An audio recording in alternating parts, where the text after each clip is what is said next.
அதிமுகவில் 3 முறை முதல்வராக இருந்த ஓ பன்னீர்செல்வம் திமுகவில் இணைந்திருப்பது குறித்து மக்கள் குரல் பகுதியில் எழுப்பப்பட்ட கேள்விகளுக்கு திருச்சி மாவட்டம் முசிறி மக்கள் தெரிவித்த கருத்துக்களை பார்க்கலாம்.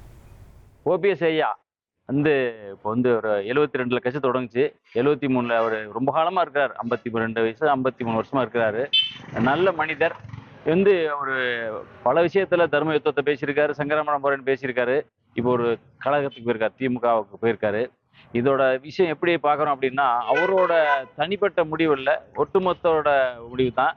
இப்போ தேர்தல் நெருங்க நெருங்க அம்மா மருத்துவமனையில் இருக்கக்கூடிய விஷயங்கள்லாம் வெளியே வந்துச்சுன்னா ஒரு திமுக ஒரு பெரிய ஒரு தேர்தலோடைய உற்சாகமாக தான் இருக்கும். இதோட என்ன நடக்க போகுதுன்னு தெரியல.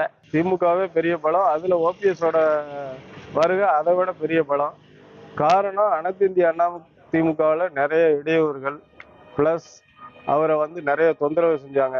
இந்த தொந்தரவையும் மீறி அவர் திராவிட முன்னேற்ற கழகம் ஒரு பெரிய கட்சியா இருக்கிறதுனால அதோட ஆளுமை தன்மை, அதோட நிர்வாகம் இதெல்லாம் பிடிச்சது. மிகப்பெரிய தலைவர் அவர், ஒரு சிஎம் இருந்தவர். அவர் போய் இப்படி இன்னொரு கட்சியில ஒரு அடிமைவாசியா போறது உடன்பாடு இல்லை.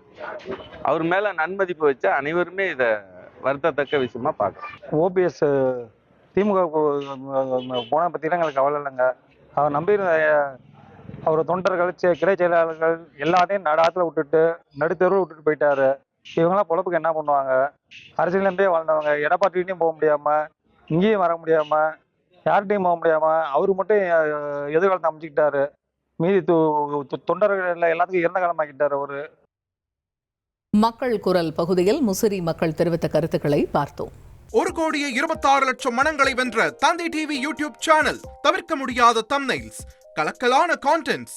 நீங்களும் இந்த குடும்பத்தில் இணைய இப்பவே சப்ஸ்கிரைப் பண்ணுங்க. அசுரபலம் கொண்ட எங்கள் டிஜிட்டல் கரங்களில் உங்கள் விளம்பரங்களை சேர்க்க வாட்ஸ்அப் பண்ணுங்க. 893988883778.